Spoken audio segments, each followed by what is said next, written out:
the director of the Latin American program here at the Woodrow Wilson Center, and I'm delighted to welcome all of you this morning for this discussion of Bolivia, past and present. I think we're especially gratified by the number of people that have come to this event this morning.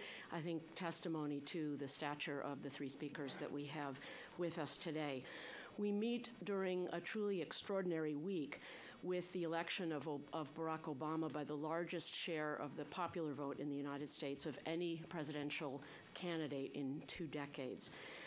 This historic election is historic not only for the United States, but has been viewed throughout Latin America and indeed throughout the world as historic, raising perhaps exaggerated expectations and hopes for a profound change in U.S. foreign policy in the Americas.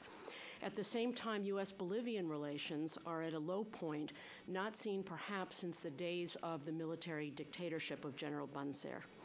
Only weeks ago, President Evo Morales expelled the U.S. ambassador in La Paz, an action reciprocated in Washington by the expulsion of Bolivia's ambassador to the United States. That Venezuela's President Hugo Chavez immediately followed suit only served to reinforce in this city the tendency to paint or understand Bolivia as part of Latin America's so-called wrong or bad left, the populist, radical kind, as opposed to the social democrats leading Brazil or Chile or Uruguay. Stereotypes and catchphrases often contain some kernel of truth, but most of the time, by defying nuance, subtlety, and context, they distort our understanding of very fundamental historical, political, and social trends. So I would like to welcome John Crabtree, Lawrence Whitehead, and George Gray Molina to speak about their book, Unresolved Tensions, Bolivia, Past and Present, which is available outside the door for purchase, and invite you to hear them and to participate in the discussion. I'll introduce all three speakers briefly, and then we'll take them in the order of John, Lawrence, and George. John Crabtree is Research Associate of the Latin American Center at the University of Oxford. He has written widely on the politics of the Andean region, particularly on Peru and Bolivia. He's the author of a number of books on Bolivia, on Peru. He's been a visiting lecturer at the Universidad del Pacifico in Lima, and prior to his time at Oxford, he was the Latin America editor of Oxford Analytica between 1986 and 2003, and also in the early 1980s served as the Lima correspondent for The Economist magazine. Lawrence Whitehead is an official fellow in politics at Nuffield College, Oxford University, and a senior fellow of the college. He has written, again, very widely. I think Lawrence is one of the names most associated with the literature on the transition to democracy and the consolidation of democratic governance in Latin America. He's written books as well on Brazil, on Cuba, and now most recently on Bolivia. He is editor for Oxford University Press of the series Studies in Democratization, and we're pleased to welcome Lawrence back to the Woodrow Wilson Center, where he has a history that stretches over many decades. George Gray Molina is a Global Leaders Fellow at the Department of Politics and International Relations at the University of Oxford. Prior to his time in England, he worked for the United Nations Development Program in La Paz and was an economic advisor for the Bolivian government. He has conducted research on poverty, the development, and the politics of development in Bolivia. George studied at Cornell University, at Harvard, and has his doctorate from Oxford. Thank you once again. John. Okay. Let me begin this morning's session by thanking, on behalf of the three of us, the Wilson Center, and in particular Cindy Arnson for putting this together, and also to the Inter-American Dialogue and Michael Schifter, who at an early stage in this project expressed a good deal of interest in it, and we tried to involve him in it, but unfortunately he had other things on his mind and he wasn't able to do that, but he's certainly been somebody who's around from the beginning on this one. We'd also like to express a thanks to the Foreign and Commonwealth Office in London, to the Department for International Development, for the UNDP in La Paz, and last but not least to Pittsburgh University Press, who have been terrific people to deal with. I must say, for those of you who want good relations with their editorial, they couldn't do better. We were slightly fearful that by choosing 8:30 on a Friday morning, 3 days after such an important event, that your thoughts might be elsewhere and you might be consumed with thoughts about the domestic political position in this country. But realized at the same time that very quickly one's thoughts begin to change towards the formation of a new administration and the kind of priorities that are going to take place for Latin American policy as a whole, but not least for policy towards Bolivia, which will be one of those countries, I think, where we will be most interesting to see how a new administration, whether or not it adopts new approaches to those particular problems in that country. The evolution of this book goes back nearly 3 years and arises from the effervescence of the electoral period in Bolivia and discussion over the concept of change. How much would change? What sort of change? What sort of continuities? How did what happening in Bolivia at the time fit with Bolivia's past trajectory? And to try and answer some of these questions, we organized 2 conferences, of which the chapters of this book are the physical product. The first of those took place in May 2006 at Nuffield College in Oxford, and the second at the UNDP in La Paz in September 2006, which brought together, what we tried to do was to assemble a team of some of the best minds in Bolivia to share their views about their country's history and its prospects.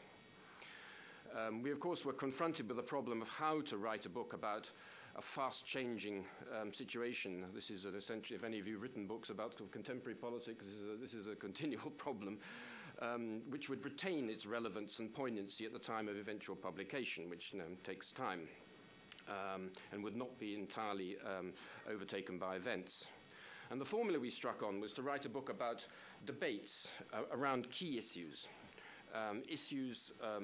around the central core issues of conflict in Bolivia, past and present. And the tension seemed set to revolve as the new government took office. Although in the last weeks tensions may have eased somewhat in Bolivia, it's always a tempt, when you write a book with the title Unresolved Tensions and suddenly everything sort of goes quiet. We tend to believe that the kind of tensions we're talking about in this book are not likely to disappear very fast, and that they are going to be the center of political debate in the future. So what we've done is to try and identify 6 areas of long-standing tension in Bolivian politics. The first of these is the issue of ethnicity. Ethnicity has emerged as a powerful force, as you all know, in Bolivian politics, particularly since the 1970s and the 1980s. It is an issue that is inherently divisive, evoking a sense of belonging and identity, but also of non-belonging. The defense of ethnicity has evolved in conjunction with more traditional class-based politics in Bolivia, and in terms of the defense of natural resources. These are sort of cross-cutting themes that occur in the book at various points. What has been the impact of ethnicity on the wider society? Is Bolivia more indigenous, more mestizo, less indigenous, less mestizo? These are questions that our authors try to tackle. And how do identity politics evolve within the wider processes of social change? The second major block concerns regionalism, which is clearly an issue that's come to the fore very much since we finally finalized the chapters in this section. This has long been a source of political division in Bolivia, going back to the 19th century. Then it was sort of north versus south, but then during the latter part of the 20th century, it's become increasingly one of east versus west. The power regionalism has been particularly evident since in recent weeks and recent months. It picks up also on the issues of natural resource exploitation and the distribution of rents, but also on the ability of the state to impose a national project. which is one thing that George will maybe be commenting on. So how has this sense of regional identity evolved over time? Is it the case that central authority has been blind to the dynamics of regionalism, especially in Santa Cruz, suffocating what is a legitimate aspiration for autonomy? Or has Santa Cruz grown with the help of the rest of Bolivia, but now is unwilling to assume its role in helping the rest of the country develop? These are debates which are taken up in the chapters by José Luis Roca, who is perhaps one of the most key commentators on issues of regionalism, and particularly in Santa Cruz, but also Rosana Barragan, whose chapter looks at the way in which Santa Cruz grew with the help of the rest of Bolivia. The third section of the book deals with the nature of state-society relations. Bolivia has traditionally been a country which has the outreach of the state is extremely unequal, while the strength of society is also highly heterogeneous. This is a state which George has called a Swiss cheese state, which is a nice concept of a sort of a state with holes. The clash between state and society has been magnified certainly since the year 2000 with the Cochabamba water wars.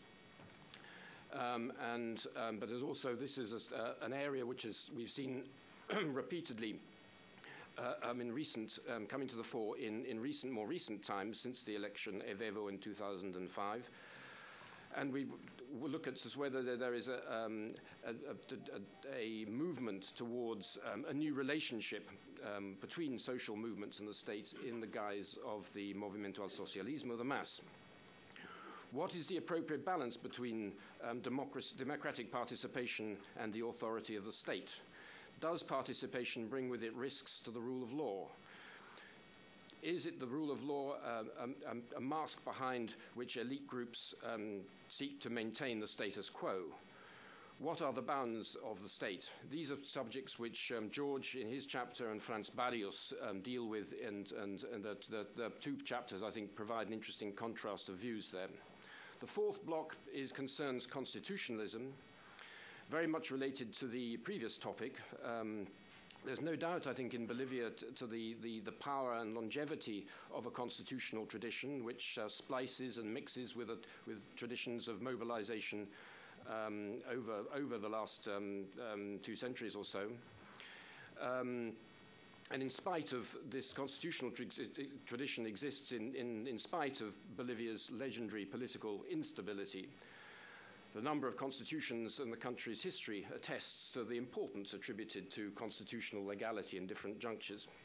How to reconcile direct democracy with the sanctity of judicial processes.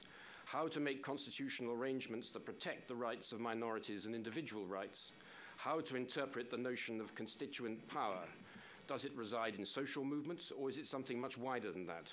These are the themes that Eduardo Rodriguez Velce, the former president of Bolivia and head of the president of the Supreme Court, deals with. Also Luis Tapia from a rather contrasting perspective.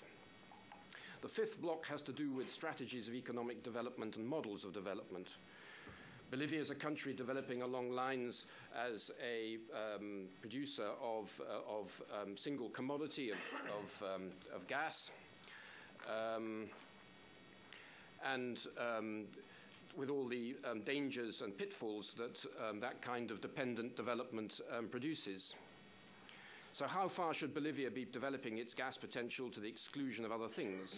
Does Bolivia have any alternatives to relying on gas? How to make gas a spearhead for wider development? These are some of the topics that Carlos Miranda takes up in his chapter.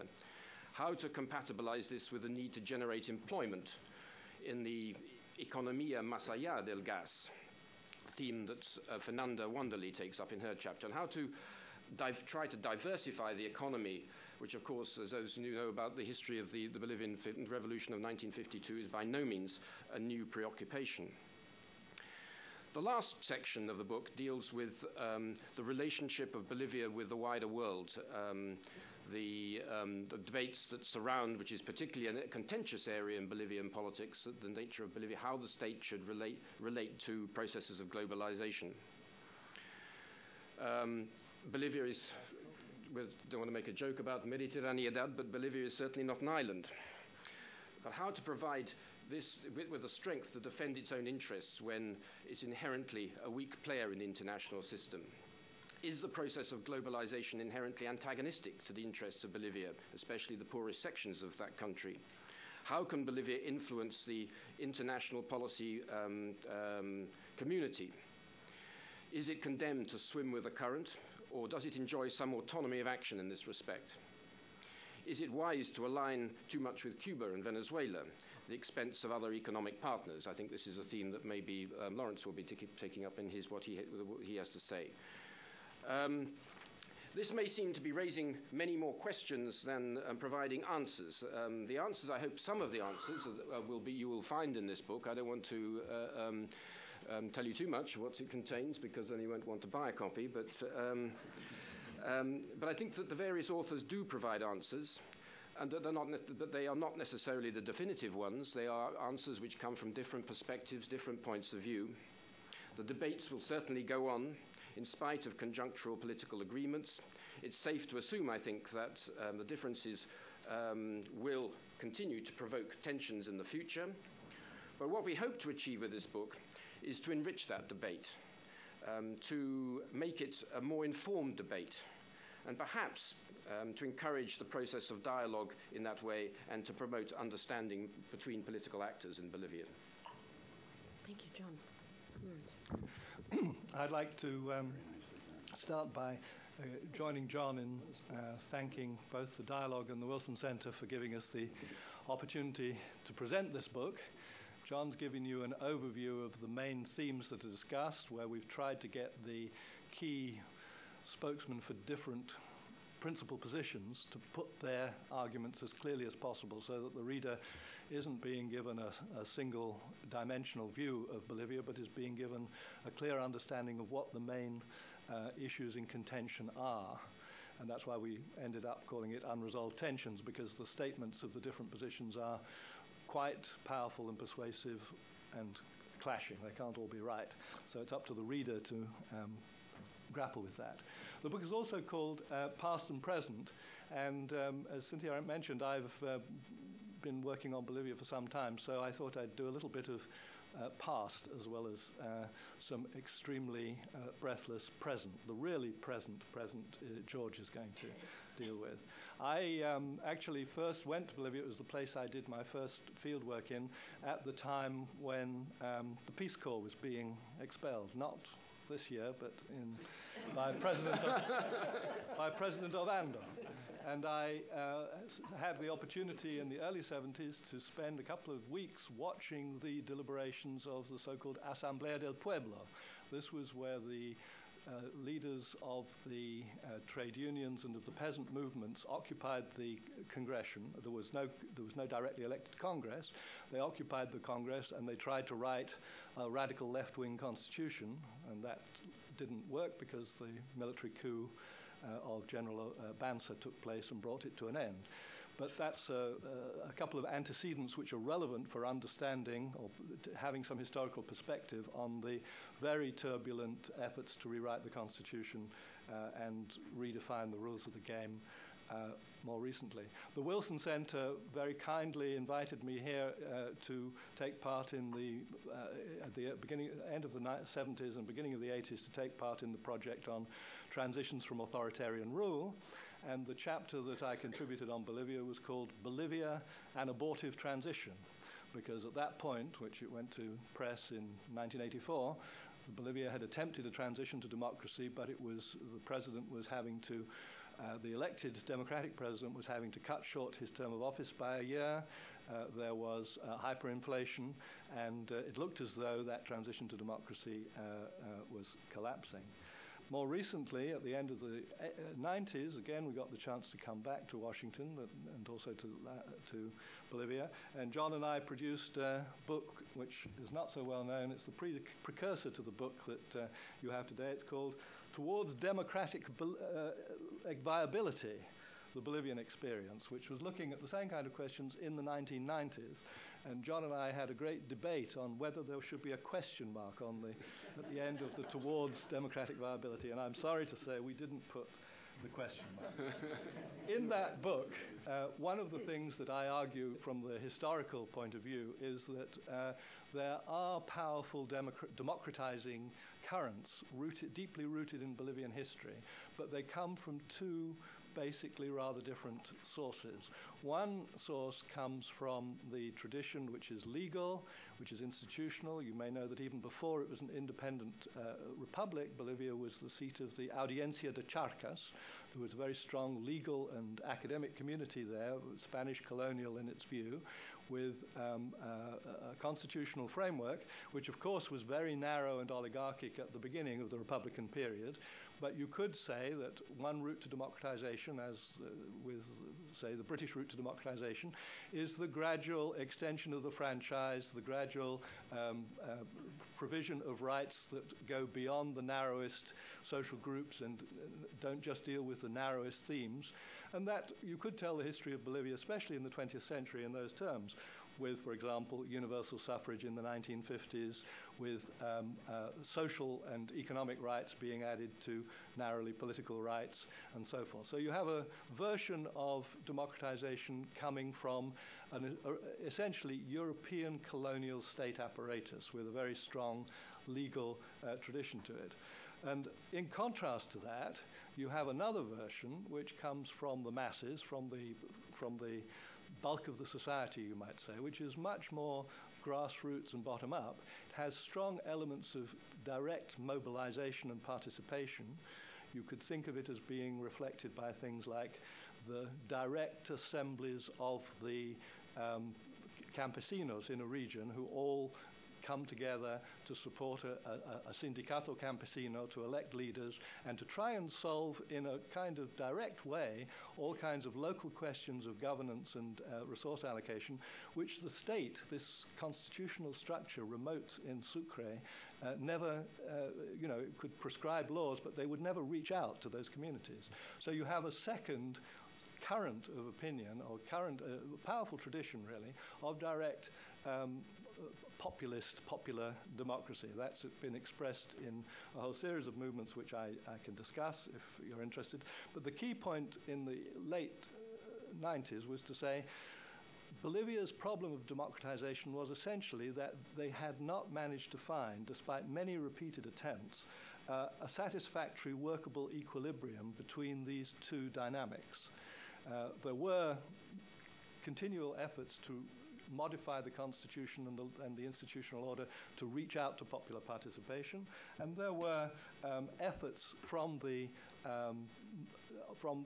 rank and file, from the grassroots, shall we say, to try to go beyond just direct resolution of immediate local issues and to scale that up so that it constituted a form of government which was appropriate for a large, Bolivia is territorially a very large place with now nearly 10 million people, so a large community that cannot be governed just by direct democracy. Those two processes have been very dynamic, but they've constantly clashed, and the result of the clashes have been the instability and the periods of authoritarian rule. The failure of the Asamblea del Pueblo is a very good example, but there were also the failures in the 1980s. And the most recent one, the one that we looked at in the previous book, was an attempt, you might say, to solve these problems by relying much more on the market rather than on the state. This was the so-called neoliberal period. An attempt which in the 1990s under Sanchez de Lozada did appear to be going was very ambitious and enterprising in its form, but which, for reasons that we can discuss, collapsed and failed in the beginning of the 20th century and was replaced. Sanchez de Lozada was forced to flee the presidential palace by mass demonstrations, exactly in accordance with the script, as it were. And there was then a long period of uncertainty about whether the government of the republic would be determined through people like the constitutional succession of the head of the Supreme Court, which is the kind of Audiencia de Charcas route, or whether it would be determined by the direct eruption of the masses organized by the movement to socialism, Evo Morales' movement. And that was resolved initially by the election of Evo Morales to the presidency in December 2005. It was then, what was supposed to follow from that was a constitutional assembly which would refound the republic and solve this problem once and for all. That was the basic ideological project that came with Evo Morales. So the two remaining things I want to talk about are just two aspects that I take out of the conclusion of the current book concerning how provisionally to assess the process of this attempt to refound the republic and to solve this clash between these two basic principles. In the I must mention here that yesterday I put the finishing touches to the Spanish version of this chapter, because the book is also coming out in La Paz, and clearly looking at what is printed in the English version, it reflects a situation when we went to press in the middle of the year, and there are a number of developments which don't really contradict but which need to be added in order to present the thing to you in its current form. And obviously the dynamic processes in Bolivia are going to continue, so that what I'm saying now is subject to reconsideration in the light of what may happen tomorrow, as it were. Anyway, one of the key issues, criticism from the right, had been this is not really a refoundation of the republic, as Evo claims. It is the importation of an inappropriate, non-Bolivian model borrowed from the Venezuelans and not rooted in the traditions of the society. So as I mentioned, one must be a little bit cautious about making definitive statements about what will ultimately turn out to be the role of Venezuela in the internal affairs of Bolivia. I don't want to give you the impression that there is no substance whatever to those accusations. There are some points, and we can illustrate them by the expulsion of the American ambassador, for example, the coordinated expulsions. There are some points, but what I will emphasize in the conclusion, I first of all discuss the history of the MAS, the movement which came to power with a clear electoral majority. Evo got more than 53% of the vote in the presidential election in 2005, and he was the expression of a political movement which had a considerable history to it. And that considerable history was largely determined before Chavez became the Chavez that we knew, or before even Evo established relations with Chavez. There were other left-wing and radical influences on Evo, and if you want to understand where the MAS comes from, it would be more important to think, for example, of the continuing legacy in Bolivian society of the fact that Che Guevara went and died in Bolivia, and that means there is a certain view about the Cubans and what the Cubans are willing to do for us and what the Cuban model represents for us, which would be more important than Chavez on his own, for example. There is also, and we've seen that in the last few weeks, an important relationship in many ways. If you look at the career of Evo, it's much closer to the career, earlier stage, of course, of the career of Lula, trade union leader, left-wing movement, fights elections, gradually turns himself into a national figure and so on. And the influence of Lula should be considered as well as the influence of Chavez.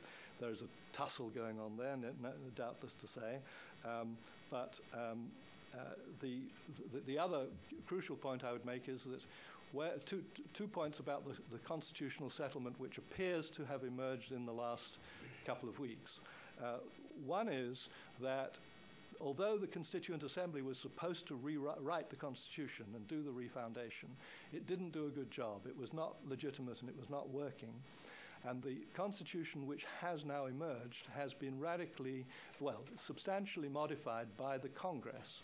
Now, it's important to know that in contrast to, say, either Ecuador or Venezuela, there is an important opposition presence in the Congress, and the opposition parties have played an important role in the modifying of that constitution, which will now go to Bolivian electorate for ratification. One of the key provisions in the constitution concerns the possibility of the re-election of the president. That might look like Chavez's efforts to and Correa's efforts in Ecuador to so modify the constitution that they can virtually stay on forever. And a crucial aspect of the modifications adopted 2 weeks ago is that if the constitution is approved, Evo can be re-elected once, so his term of office would end in 2014. This is quite unlike the vitalicio formulas which you can see in the other countries. And it's important to remember also that whereas Venezuela, for example, has a history of rulers who have governed for the whole of their lives, Gomez and so forth, in Bolivia, ever since the independence of Bolivia, no president has ever served more than 10 years office. There are reasons for that which have to do with the history of the country. Finally, and I'll just do this very quickly, the other point that I touch on in my conclusion is then to say, let's look not so much at the foreign influences, important though they may be on the Bolivian process, let's look at previous efforts to refound Bolivia in response to the kind of problems that I've described. And the previous efforts that I single out, it's by no means the only one, but it's the one that's most relevant for this purpose, is the so-called National Revolution of 1952, which was led by the MNR. So I do a little bit of a comparison between what happened in 1952 and what's been happening recently. Again, a little caution is required. To do the comparison properly, you'd have to look at the MNR from 1952 to 1955, which is a bit too early to see how that would really turn out. But we only have that much time to judge the mass experiment. And if we do that comparison, the MNR being, by the way, a powerful critic of Evo's radicalism and demagogy and lack of responsibility and illegality and so forth. If we do that comparison, looking at the MNR when it came to power in 1952, we find a much more transformative and repressive set of measures taken by the MNR in its early years. We find that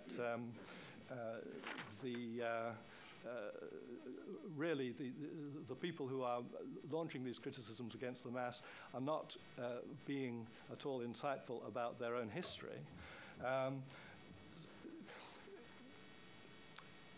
In fact, the mass experiment, if we compare it with 1952, is neither so repressive nor so confiscatory. It's not necessarily more transformatory either. There are important differences in the nature of the project, the indigenous rather than the mestizo nature of the project.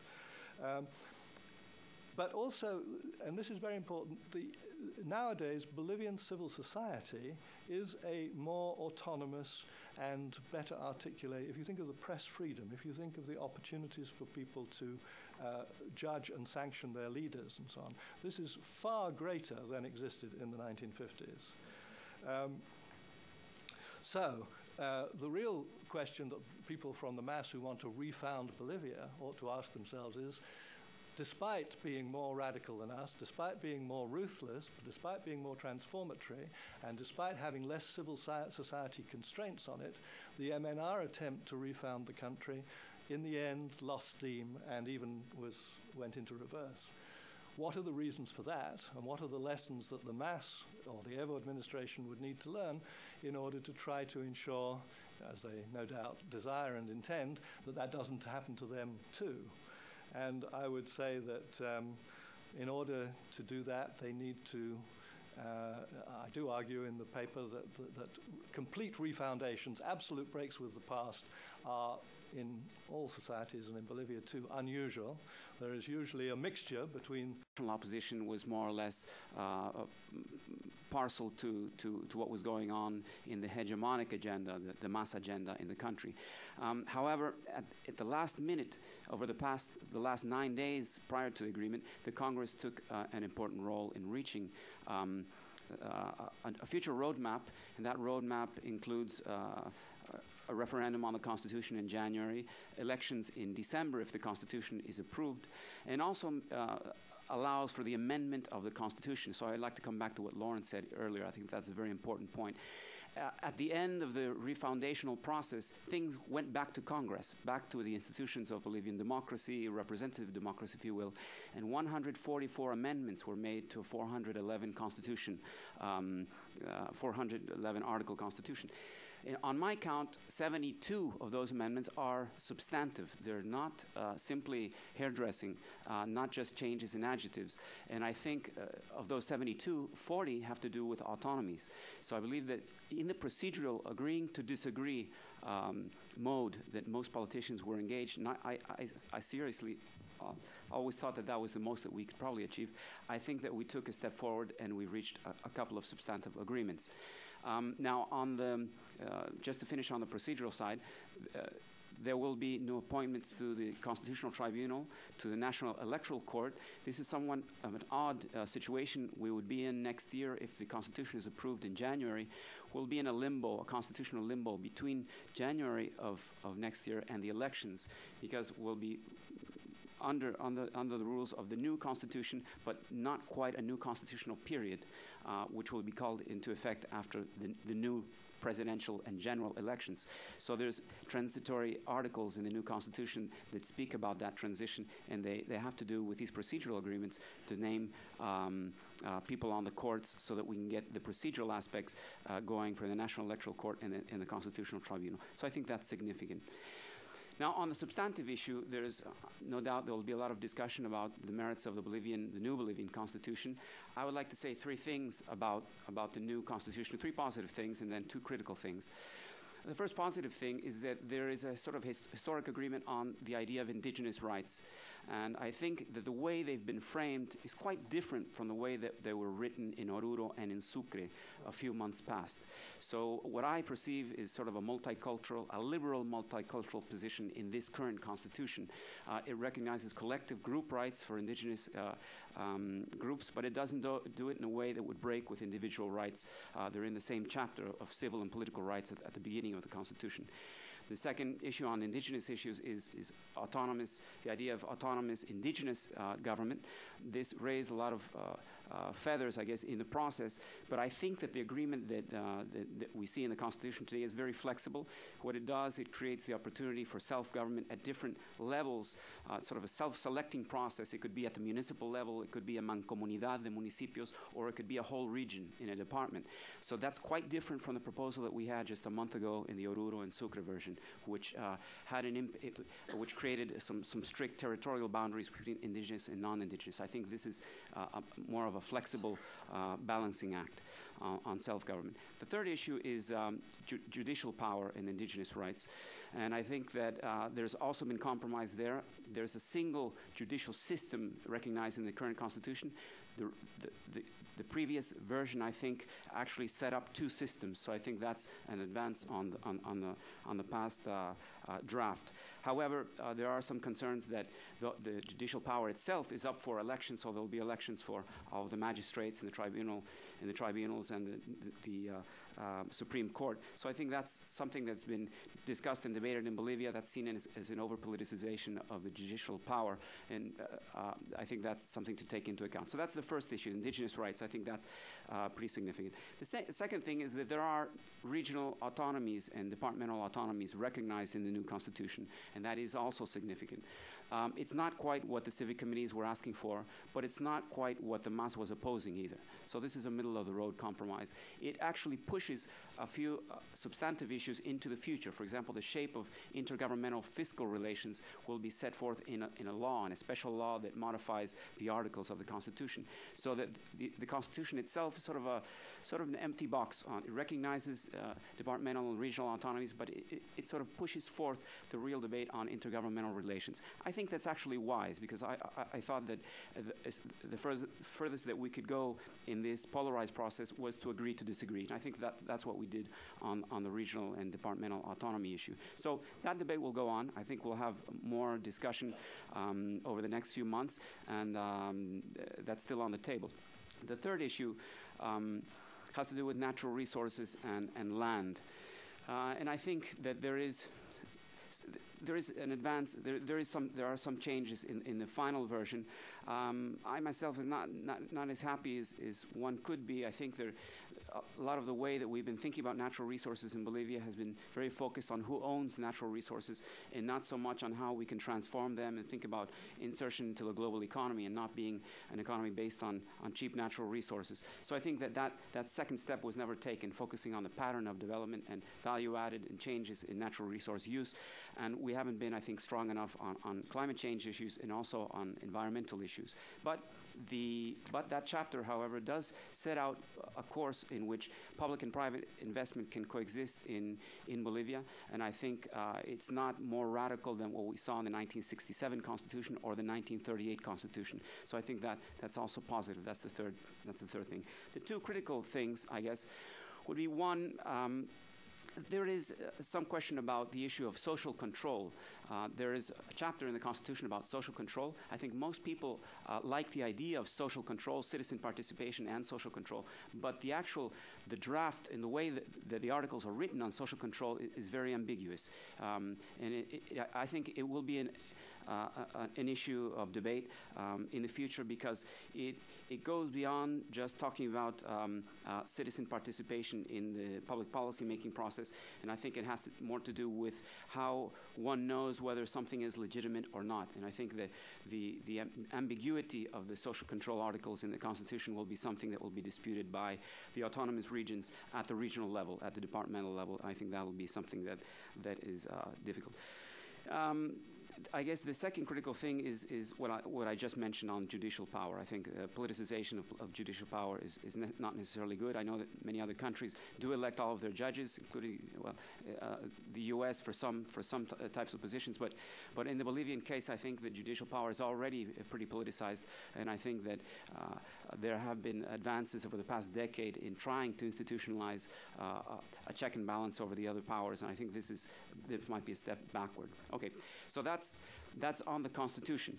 Not everyone is happy about the Constitution. Most people frown, and I think my sort of philosophical take on this is that it's actually the best Constitution that we could probably agree upon without further death and violence. And so that's my take on the Constitution at the end of the day. The third issue is U.S.-Bolivian relations. I'm trying to do this all in 10 minutes. Take 15. Okay, 15. All right, thank you. A 3-point plan. Maybe have a 3-point. I have, okay, 3-point. Yes.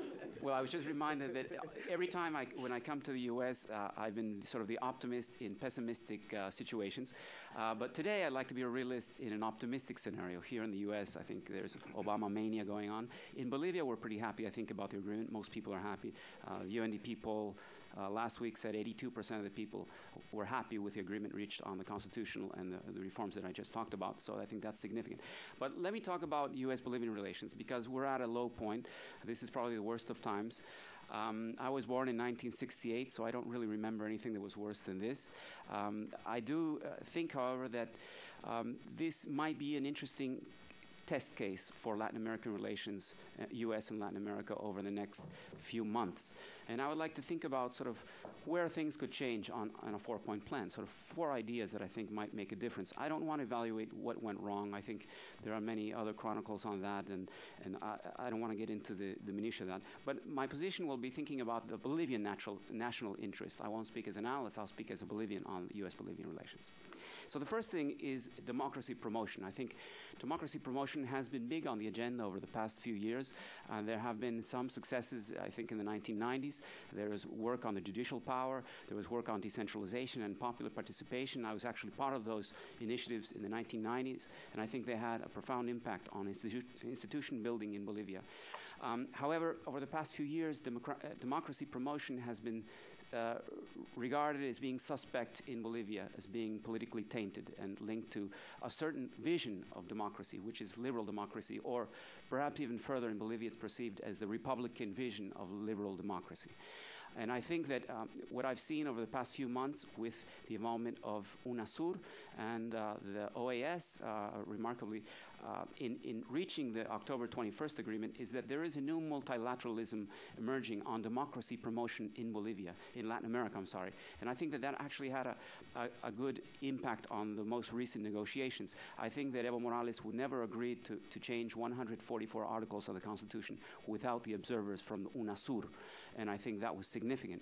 one might have quibbles about UNASUR per se and what they're doing in the region and just their recent action. But I think that they were effective in this particular Bolivian setting. And I've never seen something that effective over the past 5 or 10 years. So that's something to think about. I think the democracy and rule of law promotion, I think Bolivia today has to be regarded as a democracy. It might not be a liberal democracy. I think it's more a multicultural democracy. There have been some strands of authoritarianism in some actions and in some practices, but I think the recent agreement spells out a way for compromise. So I'm a little more optimistic than most on the idea that Bolivians are actually advancing on democratizing their own spheres and their own institutions over time. So I think that's very positive. But the second issue is drugs policy. And that's where I think that we need a U-turn. I've never really written much about drugs policy. I've tried to stay away from that issue. But I think that it's a good time to rethink what we've been doing over the past 15 or 20 years. And I think, again, I don't want to be overly critical about the past, but I think that most things that are happening today, which are positive in the drug war, if you will, and on changes in drug policy, have to do with the impact of the European Union in Bolivia. I think there's a new role and there's a new responsibility of the European Union that's been taken up very gradually and very reluctantly, perhaps. As you may know, perhaps 80% of drugs now don't come to the U.S. from Bolivia, but they go to Europe via Brazil, via Spain or Africa. So over time, over the past decade, much of drug-related issues have moved into the sphere of European concern. And I think that the way the EU and also the United Nations and their annual reports have framed this issue, I think has been helpful. And I think that in the future we'll see more advance on this in that multilateral frame of mind. I don't think that we will see the DEA returning to Bolivia very soon because I believe that most politicians, including opposition politicians, would not see profit of having the DEA return. I'm sure that people would have the Peace Corps return, but not the DEA. So I think that'll be a different and a difficult thing. I know that in the press, sort of the official storyline is, yes, if Obama is president, there's a new policy that the DEA can return. But I think it's time to take a different view on drug policy. And I'm not an expert on this, but I think it's time to stop making that the focal point of U.S.-Bolivian relations. That brings me to the third issue, which I think could be the focal point. I think that this is the way that trade and aid issues have been framed in Bolivia. Have been linked to, as you know, under ATPDA, they're framed to drug reduction, and under some programs in the USAID focusing on alternative development. But I think this sort of the substance of aid and trade could actually be very positive and has been very positive over the past 10 years. Bolivia has a very concentrated economy. It's concentrated on natural gas and minerals. And the few windows of transformation of that economy have emerged with the ATPDA, with the preference agreement. And I've been focusing on that. That's my research right now at Oxford, looking at pockets of growth, looking at alternative pockets of growth, some in the organic sector, some in the fair trade sector, and some in textiles and also in jewelry and in leather and wood goods and some other goods. And I think that what we've learned over the past 5 years is those trade preferences have made a big difference. It's still small. The size of exports to the U.S. is only about $400 million right now, but it's a significant pocket for a very small economy. We have a $4 billion export sector, $3 billion in minerals and natural gas, and just $1 billion in non-primary goods, and about half of that is related to the U.S. market. So I think this is significant. We've never seen this happen in over the past 20 years, and I think that in order to think in the future about what sort of deal can we cut with Latin America, I think Bolivia is an interesting case study. I would think about preferences for the next year until the Obama administration settles in and thinks about what its big trade policy will be with respect to the region, which I hope is more closely aligned with higher labor and environmental standards. I think there's a win-win scenario in a small country like Bolivia that would profit from not having an economy based on cheap labor or cheap natural resources. And I think it's a win-win because I think most Democrats and labor unions in the U.S. would also agree on that. So there is a window there, and Bolivia is a small economy. It's an interesting test case. I think that aid and trade can make a big impact, and I think that's the way that we could probably move. The fourth issue is just reconciling sort of diplomatic relations. I think it'll take a while. Much of this is tied, of course, to the Obama transition and to what is expected in Bolivia. Now, as you might also realize, many people are over-optimistic about what's happening, perhaps in the U.S., or don't have enough information, so that in Bolivia, people really think that everything has changed forever with the U.S. So I'll try to give this speech when I go back to Bolivia in a month and sort of take the other position that many things might not change. But I think Bolivia can be a test case for the things that can change, some incremental change on aid and trade, and a fundamental change, I think, on drug policy. So I think that would be the way to move. It would be very interesting to see signals over the next 3 months. Otherwise, we'll get into the political battle. Well, in Bolivia, there'll be a constitutional referenda in January. Everything will be politicized. And I think by the end of year, it'll be too late. So we have a 6-month window of opportunity, I guess, for making significant change. I guess I'll just finish it there. There might be interesting questions and comments, and I'll welcome all of those. Thank you. Great. Thank you to our 3 speakers. I'd like to turn the microphone over to Michael Shifter, my colleague from the Inter-American Dialogue, to moderate this morning's discussion. We have a microphone in the back. We'd ask you to please speak into the microphone for purposes of our audience that are listening via telephone hookup, also for purposes of a video that we'll have up on the web at some point soon after the event. Please identify yourself, tell us where you're from, who you are. Great, thank you. Let me just first thank Cindy and the Wilson Center. It's a pleasure to collaborate on this event, and I want to welcome and congratulate John, Lawrence, and George on a terrific contribution. Let me just maybe just start with a question for Lawrence and to some extent to George. And there's, looking around this room, it is quite impressive, the number of people here with lots of knowledge and experience about Bolivia. So I think we'll try to get as many questions and comments in this conversation as we can. But when I received the book, I did what I always do when I get books on Latin America. I read Lawrence Whitehead's chapter. And that's he usually has one in every book. So,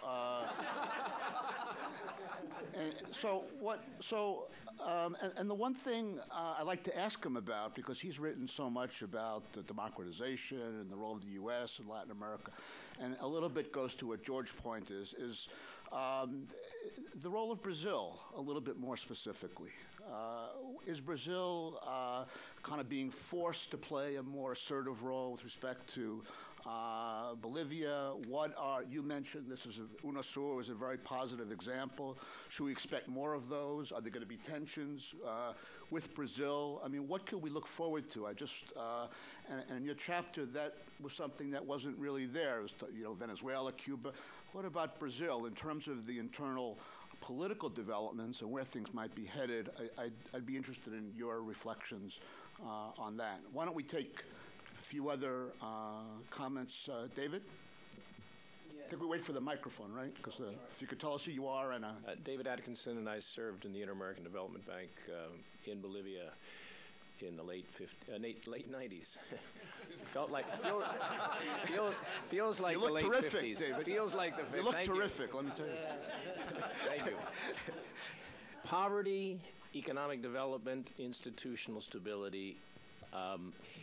If the critical issue in Bolivia remains basically grinding poverty and social inequity, and one of the solutions to begin to ameliorate that situation is economic development. And one of the ways to get to economic development is institutional stability and strength, both in the public and private sectors. How do you see the next couple of years playing out, since we've now hopefully gotten through the most critical process of this constitutional reform? That's it. Thank you. Yes, Carlos. My name is Carlos de la Torre. I'm a fellow at the Wilson Center.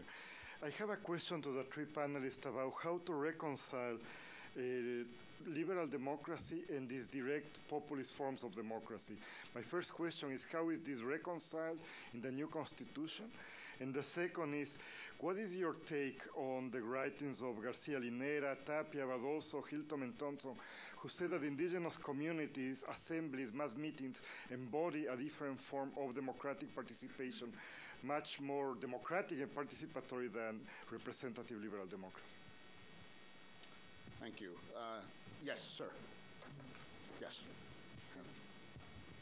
Brian Beery from Congressional Quarterly. I think my question is more for George. You were mentioning in the new constitution that autonomous government, there's a lot of flexibility in that issue. So I was just wondering, in the whole threat of secessionism, I'm just wondering, has that receded? Do you think that's receded now because of the new agreement? Thank you. Cole Blazer. Just a note, not so much on the substance of this meeting, but since World War II, the development of Latin American studies in this country has been very closely tied to that with the Brits. And there's one thing we've always seen with them is quality. And I see it reaffirmed again today. Whenever I went to these meetings, Lawrence Whitehead was always there too.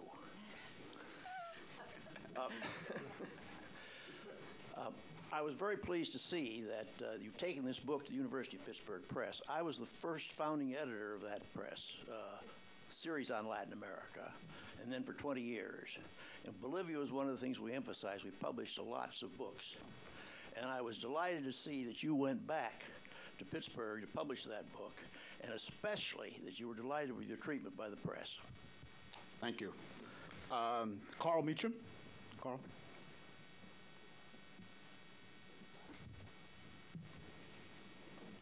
Carl Meacham with Senator Lugar on the Foreign Relations Committee. Just two quick questions. One, we've learned that President Morales will be visiting in the coming weeks, and we find it a very positive gesture in light of our historic election. One, what should be the expectations of that visit? What should we be trying to develop in that relationship? Second question, you mentioned 4 recommendations for U.S. policy vis-a-vis Bolivia. You know that the budget is very, very tight, and priorities are going to be very, very challenging, I guess. Out of those 4, what is the most important priority for you? 1 or 2 priorities? Thanks. Thank you. Yes. Maybe we'll get 2 more, and then yes. And Margaret. Margaret, and then. Okay. Margaret Hayes. I think my question is also to George, and it goes to how you see the apparent reconciliation, the acercamiento maybe between the forces affecting the ability of private sector, public sector cooperation in order to create jobs. A bit going to how does one leverage what happened with the Aptidea and so forth in order to stimulate the economy, but really focusing on how does one get foreign direct and Bolivian direct investment back into the country. Thank you. And yes, sir. Dan Masterson, United States Naval Academy. It's for George. Peru, the Congress, U.S. Congress just approved a free trade agreement with Peru, and Chile has obviously had one as well. Where does this leave sort of an Andean possibilities of Andean economic cooperation with the United States? Is Bolivia going to continue to go it alone in that context? Thank you. Jim Jones?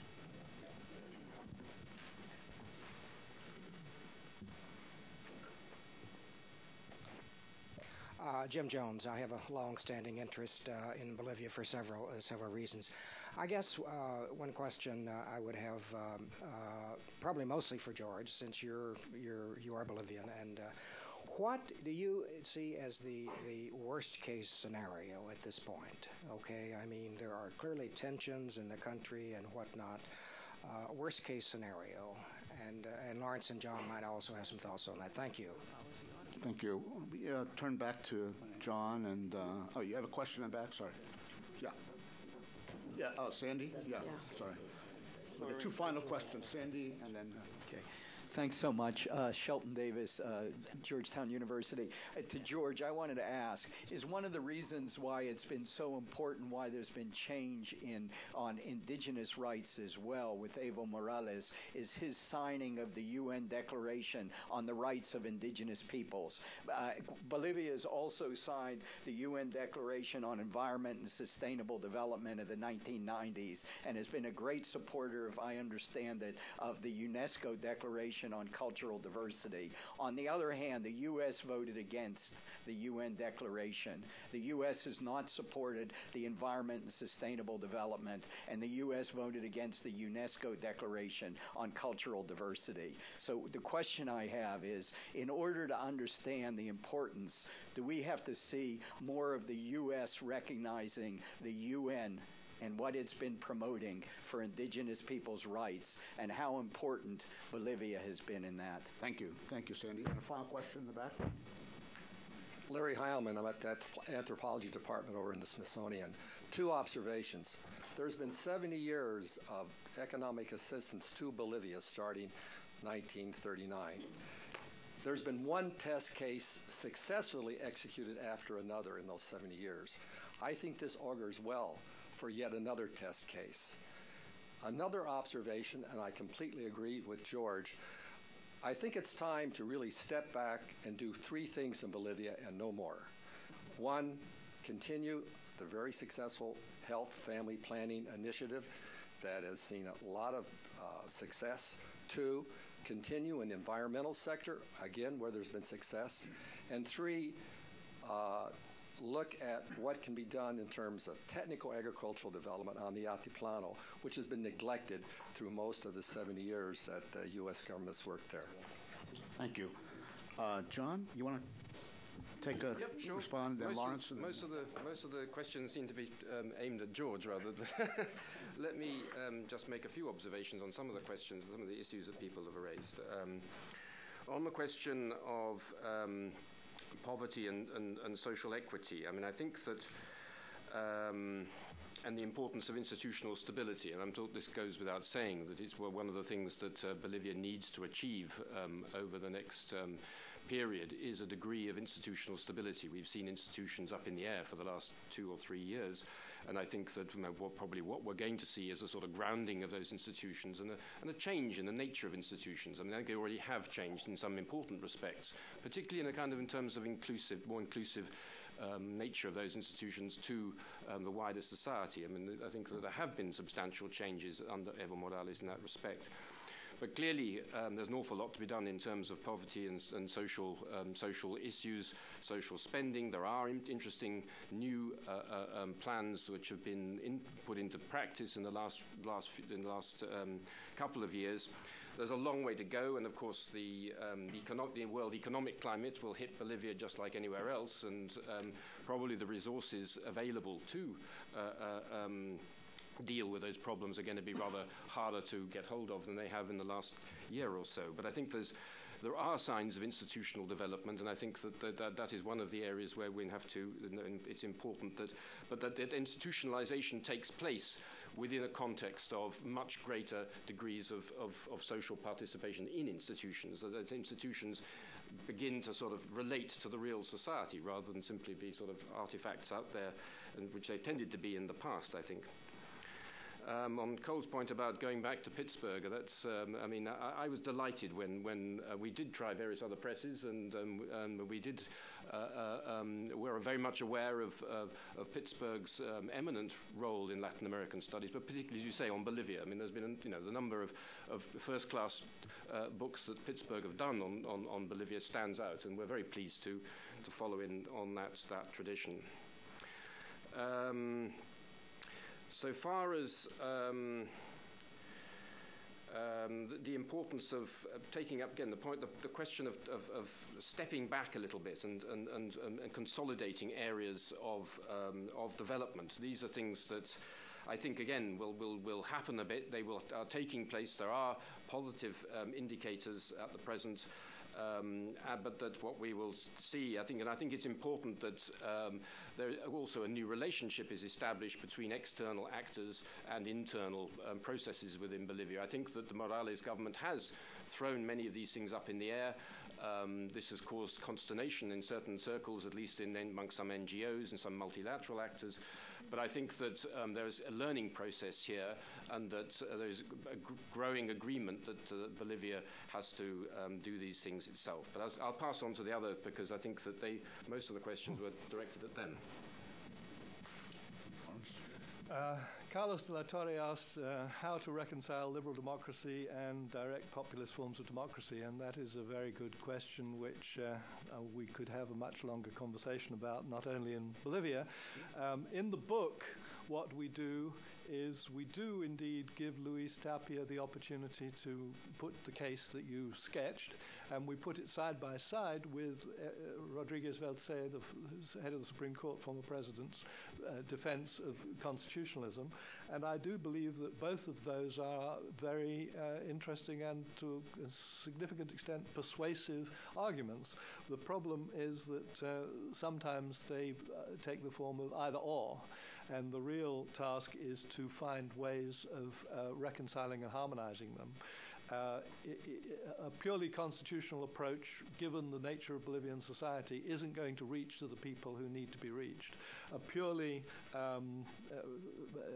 indigenous, from below kind of form of expression runs all sorts of dangers of becoming both unequal, discriminatory, locally repressive, and so on.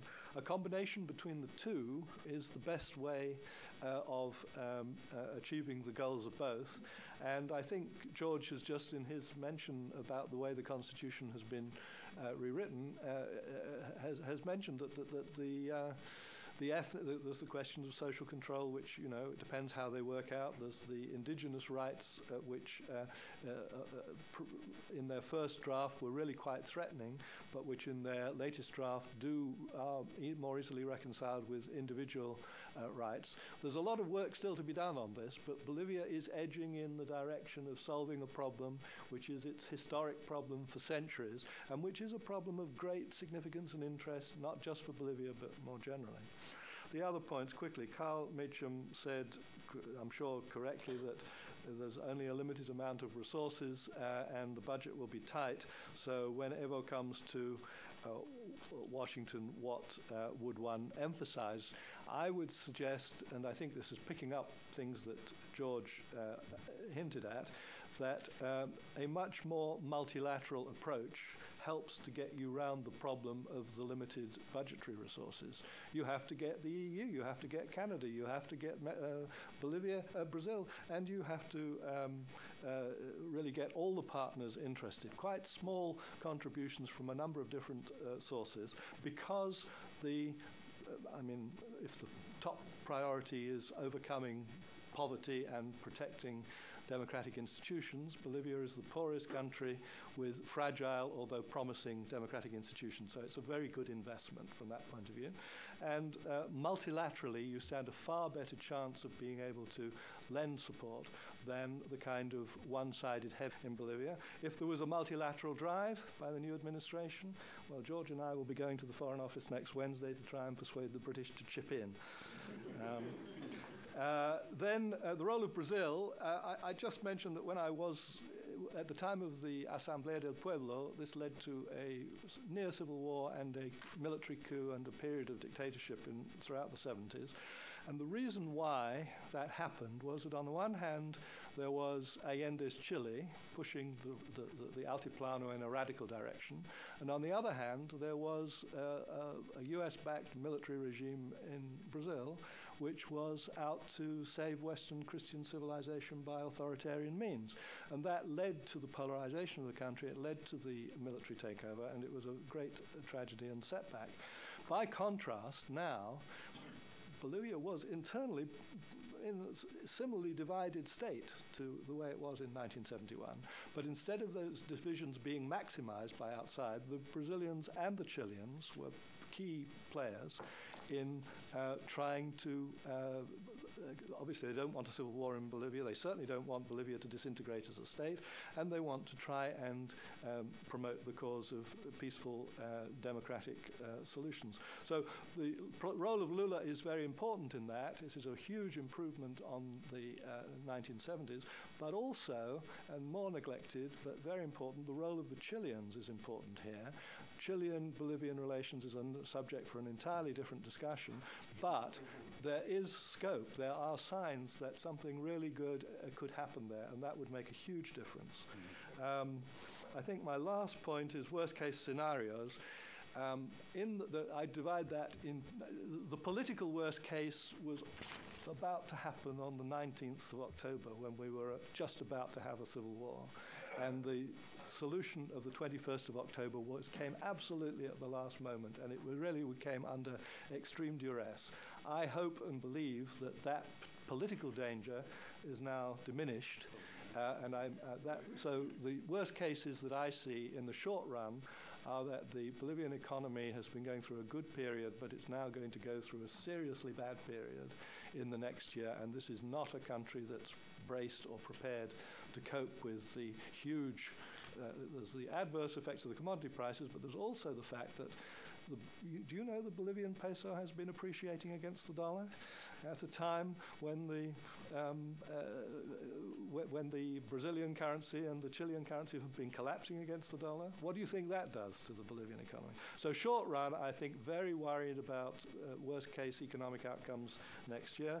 Longer run, a bit longer run, but not very much longer run, one of the great tragedies of the global warming, if you do the analysis of global warming, you find one part of the world is the part which generates the bulk of the global warming. Bolivia isn't really responsible for that. Another part of the world are the places where the damaging and destructive consequences of global warming are most overwhelming, and I'm afraid that in the normal, in South America, Bolivia is the most vulnerable of all the territories to the cumulative destructive consequences of environmental mismanagement. Thank you. George, okay.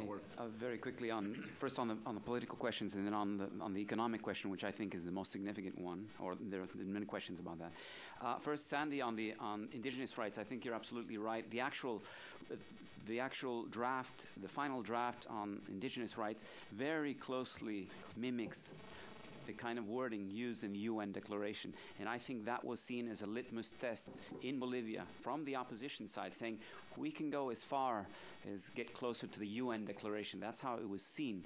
I know this because two friends of mine were on that draft committee, and they were looking at the UN declaration as, okay, if we can get it closer to that, because it was quite different 3 months ago. The Bolivian draft was much more radical on indigenous rights. So I think it moved towards the center based on that standard, and I think that's an interesting case. I think something similar happened with the ILO Convention 169 15 years ago in Bolivia, which more or less framed how we dealt with participación popular and land reform issues 15 years ago. So that's an important question. The second thing is on the political questions, autonomy and secession and all these challenges. I think that, of course, there is a regional opposition in Bolivia that is not happy with the agreement and is not happy with the new constitution and will vote for no or boycott the upcoming referenda. But I think that there is also a part of that opposition which is democratic and which will vote no, but will do it in democratic fashion. We can never, however, forget that there is also a non-democratic splinter in sort of the opposition groups. The Unión Juvenil Cruceñista is clearly one of those, and I've said this here and in Bolivia, that needs to be not only checked but denounced, and that needs to be controlled. That's a human rights issue. That no liberal Democrat can stand by and say that's okay, that kind of violence, and I think we need to be clear about that issue. But there is a democratic opposition, and before we came to this meeting, I was talking to Lawrence, and unlike perhaps Ecuador and maybe even Venezuela a few years back, in Bolivia there is a vibrant democratic opposition. So I think that's something that gives us pause.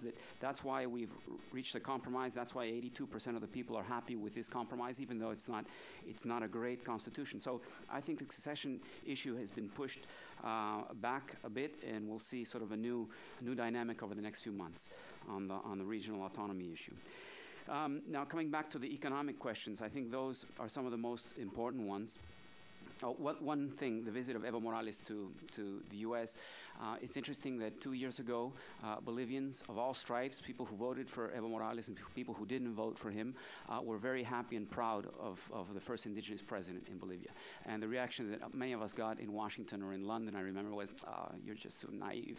This is, the symbolic issue that's going to go away. I think that the U.S. is living the same an Evo Morales moment right now with Obama, and I think that's welcome. That's good. That's going to create good sensibility between a new Democratic administration and Evo Morales. So I think this is a very good window. Now I have the perception that Evo Morales himself is a little bit impatient. So it'll be important to have some sort of symbolic rapprochement very quickly if he does visit in a couple of weeks. Now, on the economic issue, I think that's the most important issue coming over the next few months and years. Bolivia last year actually saw an increase in poverty. I've been working on this closely. There's an increase in 160,000 new poor last year. This year, the estimate is about 300,000 new poor. This is absolute numbers. So we haven't seen a reduction in poverty over the past few years in Bolivia. And this is very important, not just for Evo Morales, but for all of us who are working on development issues. Now, I have to be fair and say that over the past 20 years, there's never been a reduction of poverty in absolute numbers in Bolivia. We have, if you will, an impoverishing growth cycle in which we've had growth of 5-6%, but no absolute reduction in poverty. So we have to deal with this issue. And that takes me back to what is the single most important sort of structural issue that I see that Bolivia faces. It's the economy, and it's the way that the economy fits into the world economy. So I would think that the way to shift relations, U.S.-Bolivian relations, is move away from the drug policy center idea to the idea of economic growth and poverty reduction. And I think that there is a win-win, as I explained earlier, on thinking about new trade agreements. I think for a long time we were very suspicious that high labor and environmental standards in the U.S. meant protectionism. That's how we Latin Americans saw that, and most African nations as well. But I think there are a lot of people in Bolivia today that would take a second look at that and say, well, what's the quid pro quo? Is there going to be market access for 15 or 20 years on trade preference if we do agree on high environmental and labor standards? And I think the answer could be yes. I think this is a window of opportunity for a different kind of relation on trade and aid. And so I think that's a sort of shift that I would promote as a single issue in U.S.-Bolivian relations. Again, we've had a fuel and food crisis in Bolivia. Food inflation is 32% this year, very high. That's what's accounting for the new poor. And we're about to get hit by a remittance drop of about 30% in the Bolivian case. And I know Manuel Orozco and some of the other specialists who work on this know more about the data. But we will be hit. It's about $300 million less of remittances this year than last year. That's twice as much as the whole pension system, Bono Sol, Renta Dignidad, Juancito Pinto. So we're talking a big impact on the welfare of people between the 4th and 7th decile, right under the poverty line. It's going to be an important impact. So I think we should be quick in thinking in Bolivia and also elsewhere, thinking about what's going to take place over the next 2 or 3 years. If we're already impoverishing with the best of times and 6% growth rate, what will happen when our growth rate does collapse? I think it will next year. We'll be at 2-3%, and probably in 2 years we'll be at zero growth. So this is Bolivia is perhaps the only country that did not have a poverty benefit dividend over the past 5 years, which have been very good for Latin America. We've seen 20 million less poor in Latin America, except in Bolivia. Bolivia is the only country in which we don't see a reduction in poverty. So I think that's the number one issue for everyone on the left and the right in Bolivia. It should be something on the development agenda. Thank you. I think it's the issue in lots of places, economy. So anyway, this has been a absolutely terrific session. Very, I think, realistic, but also very hopeful. And I want to thank and congratulate John and Lawrence and George. There are about 8,000 copies of the book out there, so you better hurry. They're worth every penny of it, I assure you. I want to thank, before adjourning, colleagues from the Wilson Center, Adam Stubitz and Dan Joyce from the Inter-American Dialogue. And thanks, Cindy, very much for this collaboration. And thank you all for coming. Appreciate it.